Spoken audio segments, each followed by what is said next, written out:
5 साल, 80 केस, 3 राज्यों की पुलिस की आंखों में धूल झोंककर जानवरों की तरह घूम रहे थे तुम लोग। हे, इस दुनिया में कितना भी इंटेलिजेंट क्रिमिनल हो, किसी न किसी जगह पे कोई छोटा सा सबूत छोड़ ही देता है। पढ़ाई का एक अक्षर तक नहीं आता है तुम्हें, लेकिन कमीनों, हत्या करने के बाद तुम लोग गवाह तक नहीं छोड़ रहे थे। हाँ? बता कैसे किया ये सब?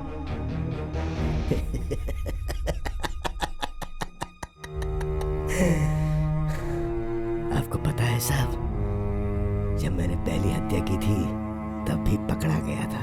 सब ये लट रहो, ओके? हाँ, किसी को भी अंदर मत आने देना। लोग नाकेबंदी करके बैठे हैं। Control room. ठीक है ध्यान रखना। रुको। हाँ सर, चेकिंग चल रही है सर। कहाँ से आ रहे हो तुम लोग? पार्टी से आ रहे। पार्टी बहुत जल्दी में लग रहे हो। इधर आओ। जी लेके जाओ। चलो साइड में लो ड्रिंक चलो किया साइड में लो। नमस्ते साहब। ट्रिपल लोड चल रहे थे। चल। ये कौन सा नमूना है? कौन है रे तू? पुलिस। हाँ।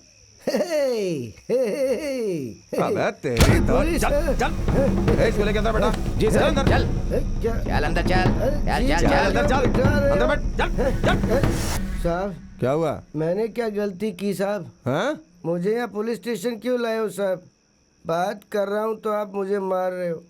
मैंने क्या किया वो तो बताओ साहब। हम बताओ। मारूंगा नहीं, मार डालूंगा, समझा? चुपचाप जाके बैठ वहाँ पे। एक तो वैसे ही टेंशन, ऊपर से ये लोग सवार हो गए हैं। जिन गुंडों को पकड़ा था उनका क्या हुआ? सर उनको हम लोग ढूंढ रहे हैं सर, 2-3 दिन में पकड़ जाएंगे सर। चेन चोरी करके भागे थे वो भी मिले नहीं है सर, हम किसी तरह पकड़ लेंगे सर उन्हें। जल्दी करो यार। वो सब तो ठीक है सर, पर आपके चेहरे पर इतनी टेंशन क्यों है सर? टेंशन नहीं होगा तो और क्या होगा? रेड्डी का मर्डर हुए 4 महीने हो गए, अभी तक एक भी क्लू नहीं मिला। क्या बताएं सर, मर्डर करने वाले क्लू तक नहीं छोड़ते सर। सही कहा। आजकल क्रिमिनल्स के पास जितनी हिम्मत होती है ना, उससे ज्यादा वो दिमाग इस्तेमाल करते हैं। क्या सर, पुलिस से ज्यादा दिमाग के हैं? क्रिमिनल्स हमसे भी ज्यादा होशियार हो गए हैं। वो कहीं पकड़े नहीं जाएं, इसलिए पहले ही प्लान करके रखते हैं। तुम खुद ही देख लो, रेप और खून करके भाग जाना आजकल बहुत आसान हो गया है। वो लोग हाथों में तेल या खून लगा लेते हैं, जिसकी वजह से फिंगरप्रिंट्स या क्लू मिलने का कोई चांस ही नहीं होता।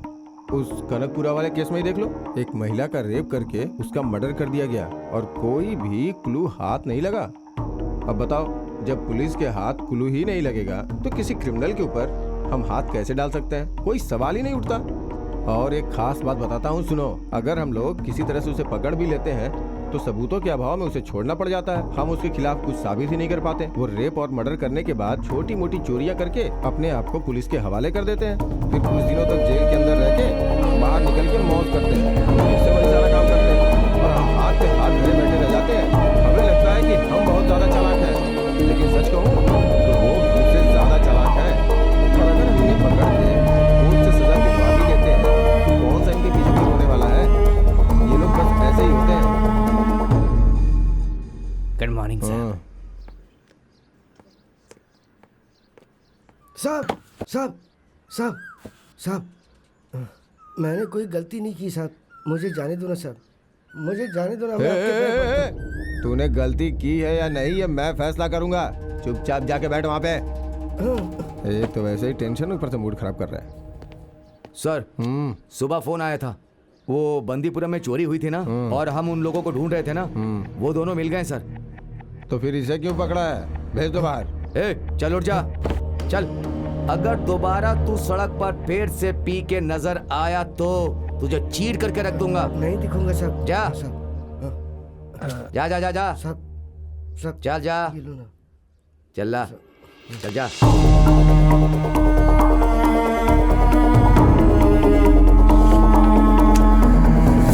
तुम पुलिस वालों ने ही ट्रेनिंग देकर इस शेर को पिंजरे से बाहर छोड़ा।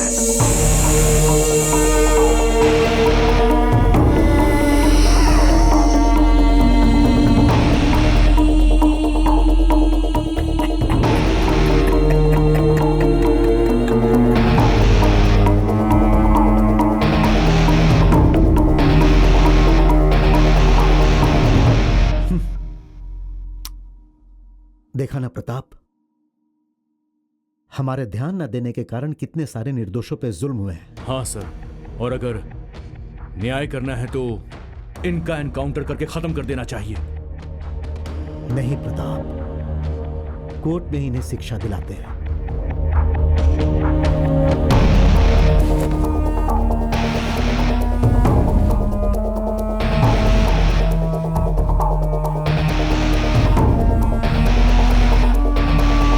आपने बिल्कुल सच कहा। गवाह मैंने बनवाया, पर सब केस के लिए नहीं।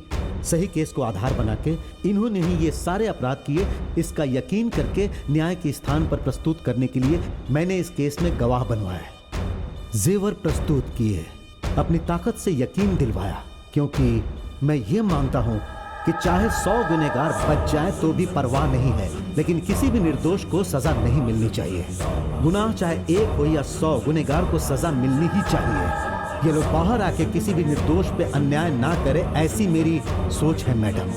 रामायण और महाभारत में बुराई को खत्म करने के लिए राम और कृष्ण ने धर्म युद्ध किया था, और ऐसे राक्षसों को सजा दिलवाने के लिए मेरा किया हुआ ये धर्म युद्ध है। मैडम, मुझे किसी को भी कोई एक्सप्लेनेशन देने की आवश्यकता नहीं है। ये सब हार्डकोर क्रिमिनल्स हैं, ये इन्हें भी पता है और मुझे भी। जब इन्हें गवाह के साथ कोर्ट में पेश करूंगा तो जज साहब इन्हें फांसी की सजा सुनाएंगे। एंड वन मोर थिंग, ये केस मेरी जिंदगी का सबसे खराब अध्याय है। I hate this story.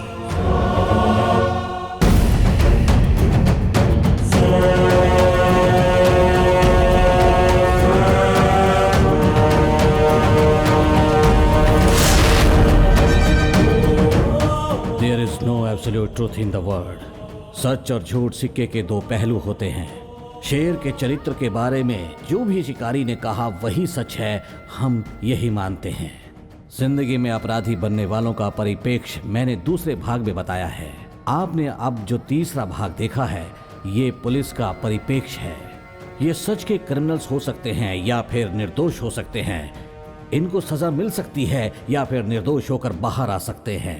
जो हत्याएं हुई हैं इन्होंने ही की होंगी, या फिर ये झूठ हो सकता है, पर हत्याएं हुई हैं ये सच है। समाज में ऐसे लोग और कितने हैं ये पता ही नहीं है। जो कुछ भी हो, आपके दरवाजे की घंटी बजते ही दरवाजा खोलने से पहले संभल के रहिए।